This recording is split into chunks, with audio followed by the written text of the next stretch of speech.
자, 60강 강도입니다. 이 제목을 제가 아직 안 바꿨네요.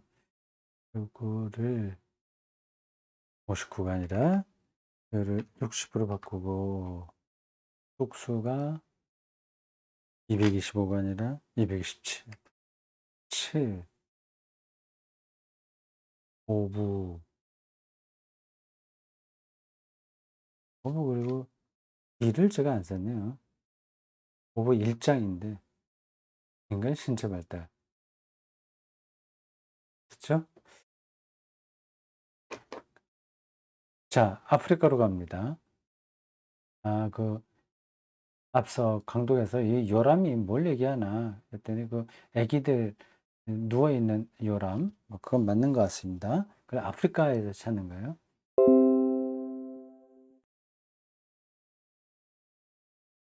자, 최신 발굴 선과에 따르면 약 600만 년 전 현생 인류로 발전한 호미니드, 사람과의 동물, 인류의 조상을 총칭한다. 역사죠. 요런 단어는 제가 처음 들어봤네.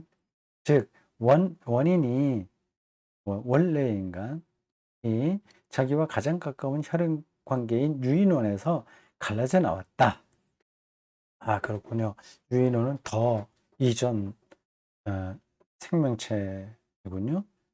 인간의 유전자는 침팬지의 유전자와 확연히 구분되지만 그 차이는 DNA 사슬의 1% 정도에 불과하다. 1% 차이가 이렇게 한쪽으로는 침팬지를 만들고 한쪽으로 인간을 만듭니다. 이는 30억 게놈 가운데 3천만 게놈에 해당한다.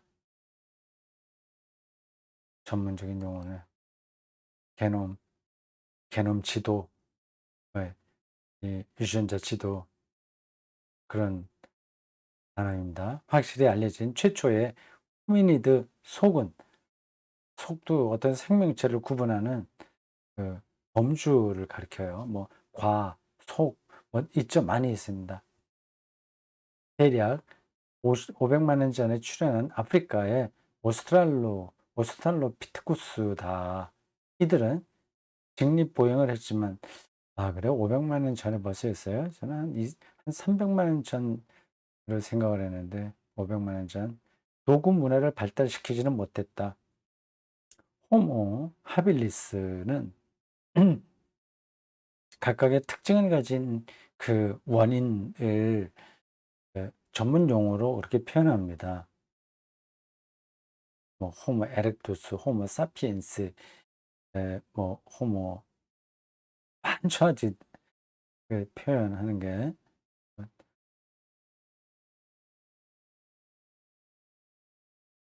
그 중에 하나가 하빌리스,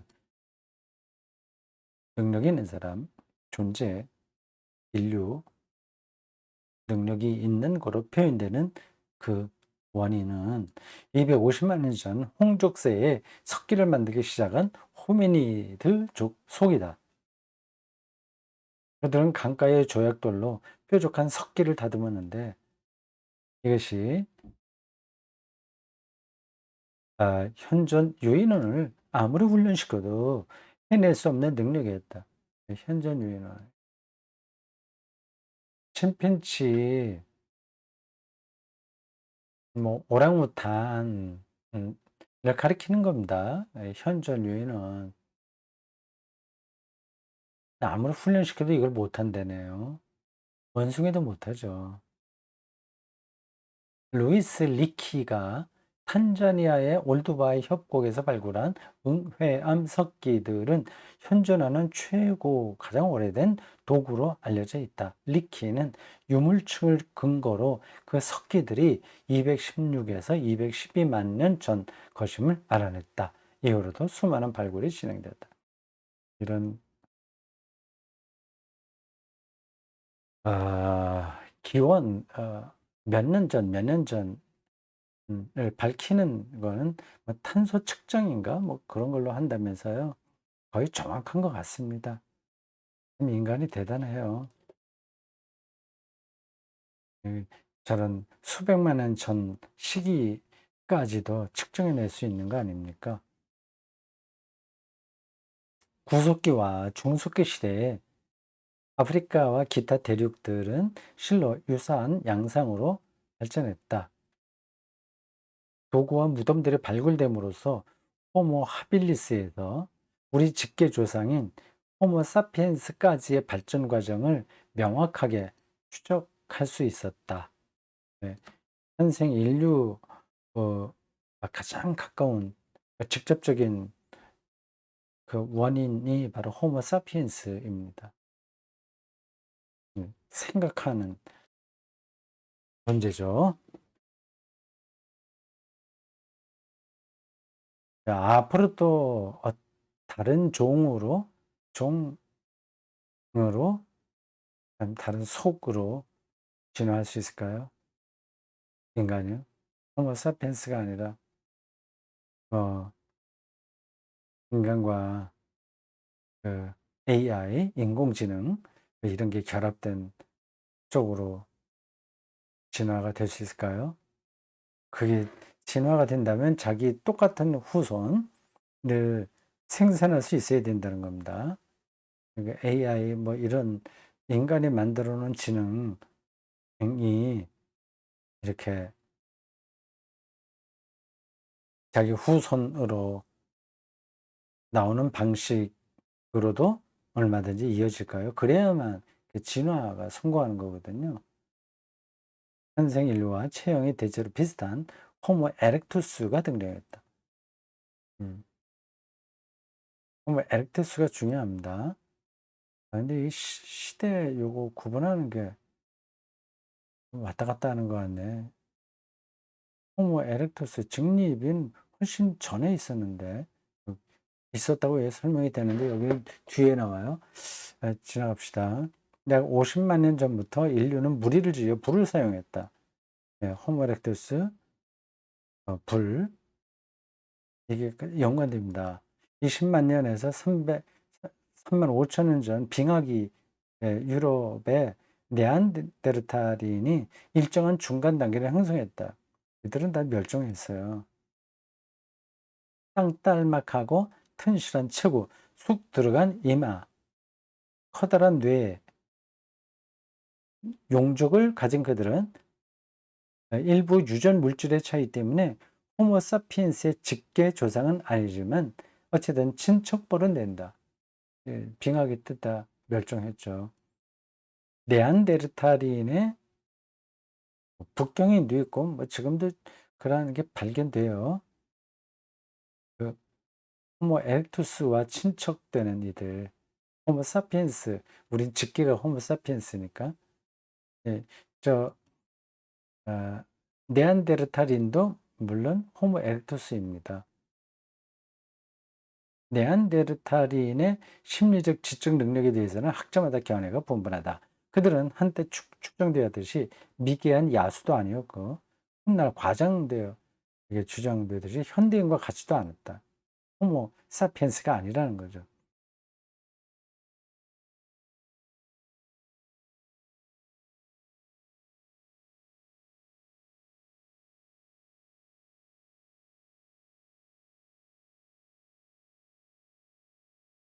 그러나 고도로 발달된 도구와 사냥술, 부장품을 함께 묻는 인류 최초의 장례 풍습, 언어를 매개로 한 부모 자식 간의 의사소통과 정보 전달 등이 네안데르탈인의 유산임은 논쟁의 여지가 없다. 이 언어를 매개로 했다고 하는 걸 어떻게 확인할 수 있나요? 그거는 그러면 유품이나 뭘로 남아있는 것도 아니잖아요. 소리니까. 근데 언어로 의사소통이 되어야만 가능한 어떤 일들이 그들에게 나타났다는 거겠죠?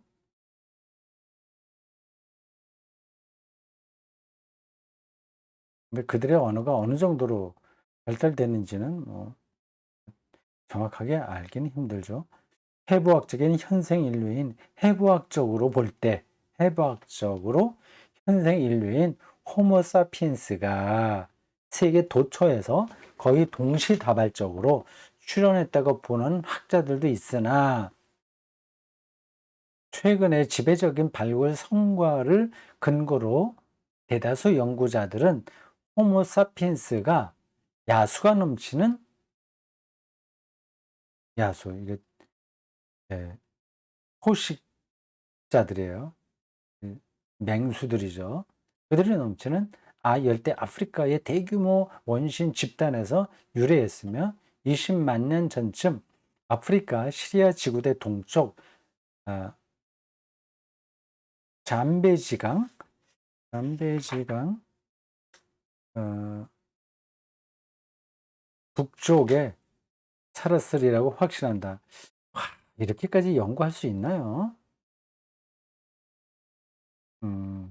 뭐 발굴되는 것들이 이게 차곡차곡 쌓이다 보고 연구 성과를 바탕으로 놓고 그런 것들을 추정해 가면 거의 확실하게 알 수 있겠죠.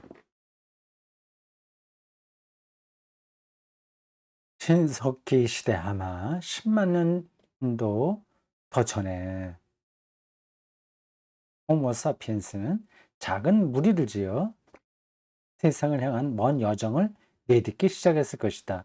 그게 이제 유럽까지 오고 쭉 뭐 아시아까지 오고 그 넘어서 저 어, 북아메리카나 그쪽으로까지 쭉 갔다는 거 아닙니까? 예, 알래스카가 붙어 있을 때 저쪽 북아메리카와 러시아 그쪽에 붙어 있을 때 말이죠. 그들은 4만 내지 3만 년 전까지 이거 아주 최근인데 이 정도면 유럽과 기타 지역에서 네안데르탈인을 몰아냈다. 그들의 두개골이 처음 발견된 곳은 프랑스 도르도뉴 지방의 크로마뇽 동굴이다.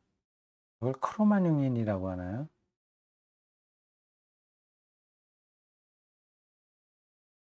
아, 진화상 이거 뭘 띄어 읽어야 되는데 진화상 진화 이거 그냥 진화상 하니까 무슨 말인지 그냥은 알아먹기 힘들죠.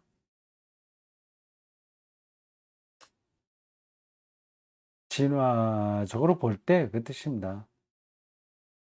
진화상 가장 가까운 혈연 관계인 아프리카의 침팬지가 진화 과정 중에 세 가지 특이한 아종으로 나뉘어진 반면 밑으로 세 가지로 나누어졌다는 거예요. 호모 사피엔스는 상당히 통일적으로 진화했다. 참 이게 더 전문적인 거죠. 그들은 유명한 동굴 벽화의 창작자이며 피리 연주와 바느질, 후기 제작술을 창안했고 가마에서 점토상을 구웠다. 명확한 발음으로 표현되는 언어를 가지고 있었고 상징적 개념까지 상징적 이게 대단한 거죠. 추상적으로 생각한다는 거죠. 상징이라고 한다면. 뭐 국기가 상징이잖아요. 나라를 국기를 보고 나라를 생각하는 거는 거의 추상적인 사유가 필요한 겁니다. 그것까지 구사할 줄 알았다. 수렵 채집기의 지구 인구는 몇백만에 불과했을 것이다. 1만 년 전쯤 농경 문화의 확산과 더불어 인구가 크게 증가했고 문화도 세분화되었다. 마침내 5천 년 전 메소포타미아 지방에서 문자가 발명되면서 동시에 이집트에서는 인류 최초의 고등 문화가 시작되기 시작했다. 역사 시대가 시작된 것이다. 드디어 역사. 그 역사 이제 기록돼 시작한 거죠. 어떤 일들이 기록되기 시작한 거죠. 그걸 역사 시대라고 합니다. 에보리지니 뭐 무슨 말인가? 참 처음 듣는 단어네요. 부시맨, 아시아인, 유럽인, 아메리카인 이들 모두 제각기 다른 인종이 아니라 유일하고 같은 인종이라는 사실을 결코 잊지 말아야 된다. 지금 생김새는 다르지만 같은 인종이다. 호모 사피엔스 죠. 다른 동물과 완전히 구별되는 종입니다. 같은 종이에요. 외적 특징은 매우 다르다 하더라도 우리 모두는 하나의 공통된 생물학적 기원을 가지고 있음을 분자 유전학 분석이 보여준다. 우리 DNA 이거 그리고 그 계통적으로 어떤 게 공통되냐 아니냐 이걸 쭉 살펴보면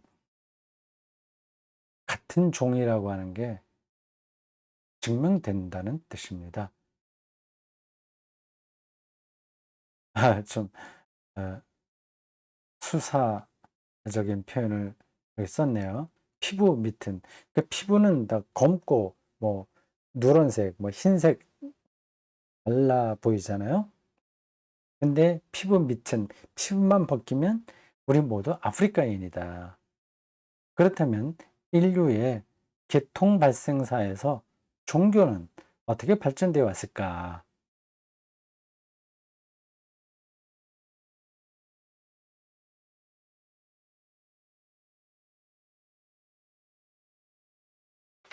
자, 종교가 어떻게 시작했는가에 대한 연구를 이제 한스킹이 대신 설명합니다.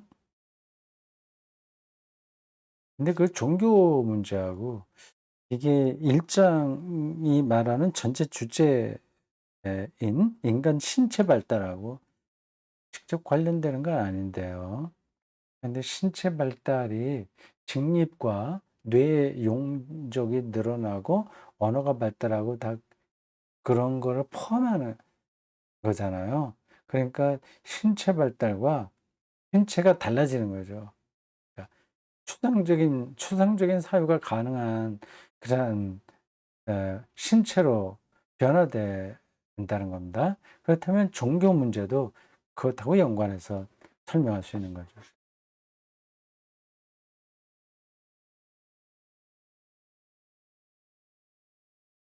원시민족과 문화민족은 대립관계가 아니다.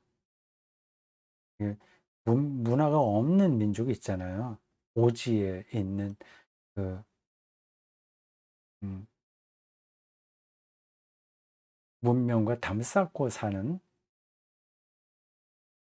사람들이요. 그 원시인이라고 표현하는 건 적합하지 않죠. 이 대립관계가 아니다.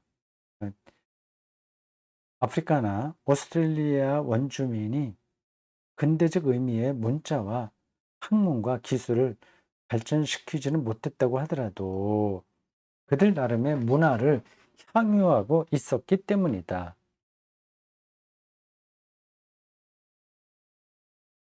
그들의 사고는 논리적이고 설득력이 있었으며 우리가 보통 그냥 쉽게 원신이라고 부르는 어, 야만인이라고도 부를 수 있어요. 그들도 굉장히 논리적으로 생각하고 설득력 있게 사고한다. 그리고 질서에 대한 열정으로 사물과 그 관계들을 분류했다. 뭐 미신적인 것도 있으나 나름으로 논리적이라고 하는 겁니다. 특히 오스트레일리아의 부족 사회는 문화를 대단히 존중한다. 그럼에도 문화는 인간을 동물과 야만의 세계로부터 구분하는 핵심 척도가 된다.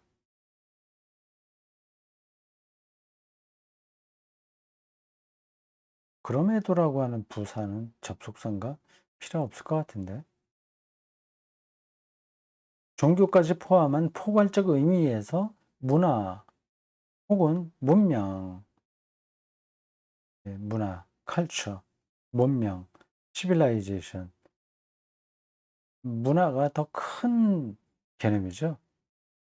뭐 비슷하긴 한 겁니다. 기술이든 경제든 학문이든 사회든 종교는 특정한 인간 공동체를 특징 짓는 인식과 행동 양식의 총체를 말한다.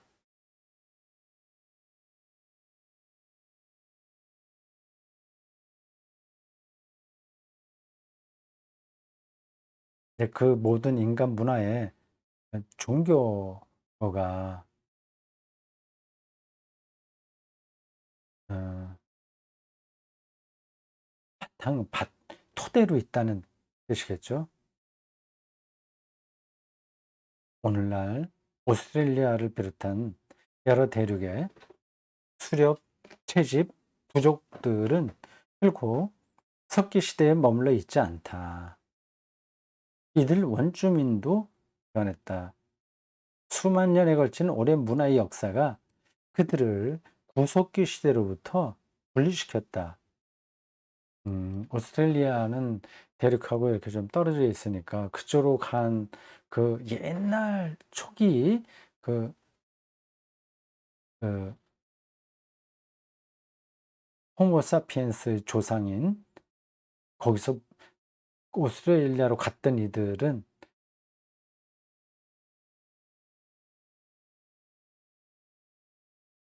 이제 대륙하고 떨어져 있으니까 완전히 고립돼서 발전하지 않았을 것으로 우리가 추정할 수 있는데 변했다고 하네요. 이게 무슨 뜻인가? 그들은 초기 문화 인류학자들이 생각한 것처럼 합리성과 논리성 이전 단계에 머물러 있는 사람들이 아니었다. 겉으로는 이제 그렇게 보이는데 그렇지 않다는 거네요. 오스트레일리아 원주민들의 생김새도 좀 특이하긴 합니다. 서구 문화만 역사적 연관성 속에서 인식하고 다른 문화들은 단순히 지리적 맥락에서만 보는 서구 중심적 관점, 음, 서구 중심적 관점, 이거는 부당하다. 이, 이게 굉장히 강했죠. 아프리카 흑인들을 사람 취급을 하지 않았죠. 유럽 사람들이. 겉으로 보면 완전히 다르니까. 이건 부당한 겁니다. 뭐 에피소드인가 뭐 그런 것처럼 회자되는 이야기가 있지 않습니까? 미국의 그 노예 제도가 있을 때 그 백인 부인들이 옆에 흑인 남자가 있어도 마음대로 옷을 갈아입었다고 합니다. 그러니까 그들은 흑인을 사람으로 취급하지 않은 거죠. 뭐 반려견 비슷하게 생각했으니까 옷을 갈아입을 수 있는 거죠. 그 원주민들이 아직 단순한 기술을 사용한다고 해서 그들의 문화가 변함없이 정체되어 있다고 생각하면 안 된다. 속도가 다르지 발전하는 거죠. 그게 호모사피엔스의 특징입니다. 그러니까 아무리 가르쳐도 어떤 기술을 습득하지 못하는 침팬지나 오랑우탄하고는 호모사피엔스는 다른 거죠. 그들도 세월 모르고 사는 건 아니다. 현대 인류학자들이 확인한 바에 따르면 때때로 그들은 의례와 노래, 미술 양식과 기술들을 다른 부족에게서 전수받기도 했고 신성시할 대상을 새롭게 발견했으며 그들의 신화를 변화된 환경에 적응시켰다. 예, 네, 그들은 주로 땅에 대한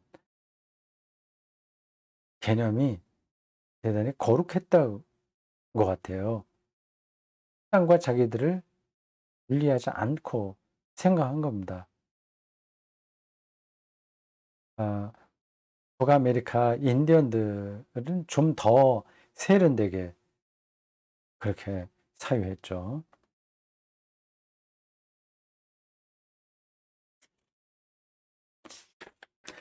종교 발전 문제에 관한 한 오스트레일리아의 원주민 에버리지니는 오랫동안 종교학적 시금석이 되었다. 무엇보다도 문화 인류학은 일찍부터 이곳을 연구 전초 기지로 삼고 에버리지니 발음하기가 쉽지 않네.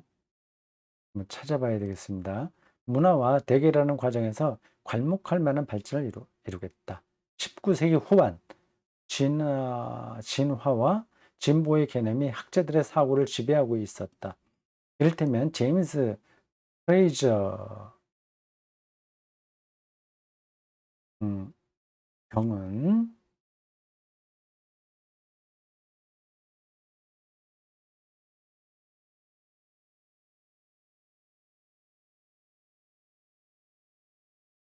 인류 사회의 모든 단계를 처음에는 주술, 다음에는 종교, 오늘날에는 과학이라는 편견에 가득 찬 도식으로 이해했다. 참 단순하네요. 그들은 다윈에 매료된 나머지 근거도 묻지 않고 원시인들은 모든 신들도 없고 종교도 없이 살았다고 생각했다. 종교적 관습과 진리, 제의와 기도는 조설 행위에서 서서히 발전했다는 것이다. 네, 과학자 연하면서 자기의 연구한 바탕을 두고 그렇게 주장하는 거죠. 반면 위렐렘 슈미트와 그의 빈 문화사 비인이요. 오스트리아의 비인, 수도 비인, 문화사 학파처럼 다인보다 성경을 더 믿는 일군의 학자들은 정반대의 발전을 도식을 정립했다. 오스트레일리아 원주민은 원시 일신교에서 출발했지만 그것이 시간이 흐르면서 다신교로 발전했고 결국 주술로 퇴화되었다는 것이다. 반대네요. 어찌되었든 오스트레일리아의 부족들은 위대하신 아버지를 알고 있었다.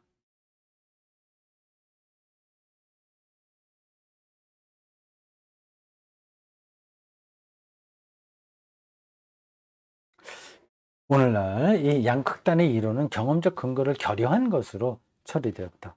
아, 그렇군요. 다양한 부족 문화들이 실제로는 전혀 체계 없이 발전했기 때문이다. 그것은 일반적으로 종교가 주술에서 단계적으로 발전했다는 서구의 위계적 가치 이해와 맞아떨어졌다. 경험적 근거가 없어요. 이게 여기저기 막 체계 없이 이 그 인류 문화사가 막 연구되는 바람에 그렇게 된 겁니다. 서구 중심주의로 그게 처리된 거죠. 이를테면 영혼 숭배에서 정령 숭배가 정령 숭배에서 다신교에서 마침내 일신교가 발전해 왔다는 시기다. 이게 우리가 일반적으로 그럴듯하게 느끼는 겁니다. 근데 한스키는 그렇지 않다는 것을 밝히고 있어요. 밝히려고 하는 겁니다. 그리고 그러한 학자들을 소개합니다. 오늘날 학자들은 현상과 단계가 서로 중복된다는 데 동의한다. 그 때문에 단계와 시대라는 개념보다 층위와 구조라는 개념을 더 많이 쓴다.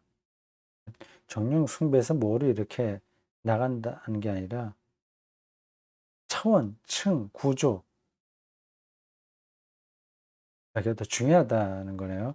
아, 이건 좀 더 설명이 필요하긴 하는데 저도 생각을 더 해야 되겠고 요런 관점들은 제가 처음 듣는 거라서 근데 어떤 뜻인지는 알겠습니다. 설명하지 않고 그냥 가겠어요. 그냥 이 대목도 전문적인 거라서 네, 지나가도 됩니다. 후자는 전혀 다른 발달 단계와 시대에도 나타날 수 있다. 그렇다면 원시 종교, 특히 원시 일신교는 어떤 모습이었을까? 경험적으로 원시 종교의 흔적은 어디에서도 찾을 수 없다고 오늘날 학자들은 입을 모은다. 원시 종교라는 게 없다는 겁니다. 종교는 다 고동한 거죠. 그 안에 다른 층위, 구조 이런 것이 있을 뿐인 겁니다. 아, 이게 새로운 시각이네요. 저도 배웠습니다.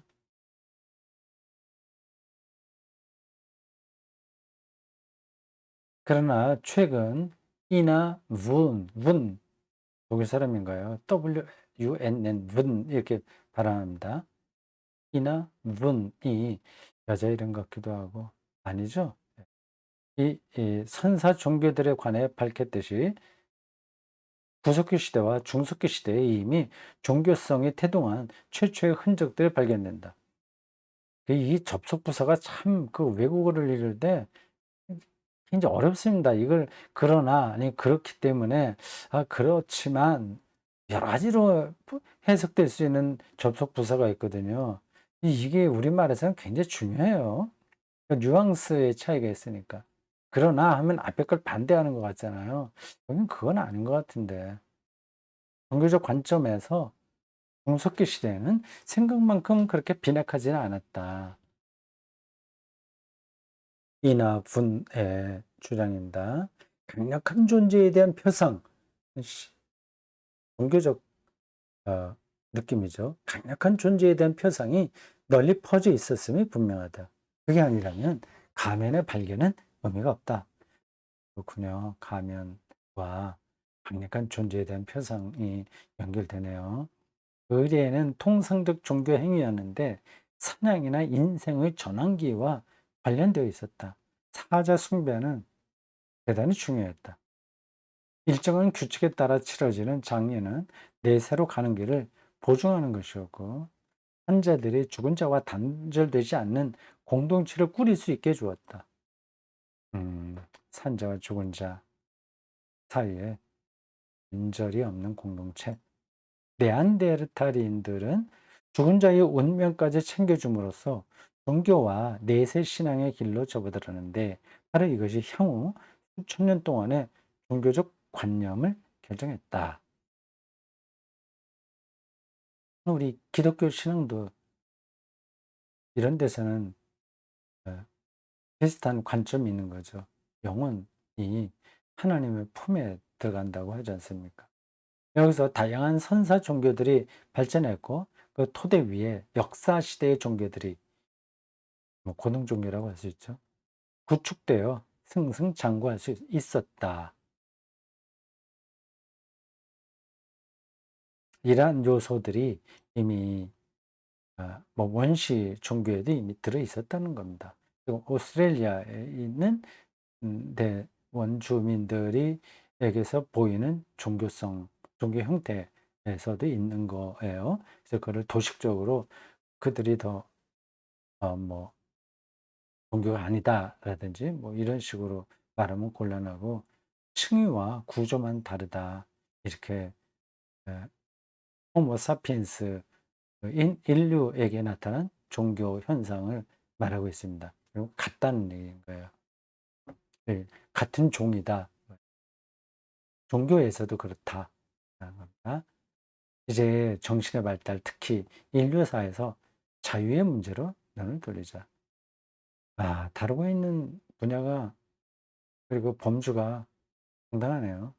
인간 정신의 발달에서 자유까지 말해야 되겠다고 합니다. 재밌습니다. 이런 공부가 우리 밑받침이 되면 성경을 이해하고 하나님의 창조와 구원 이런 거를 말하는 데에도 큰 도움이 됩니다. 네, 수고했습니다.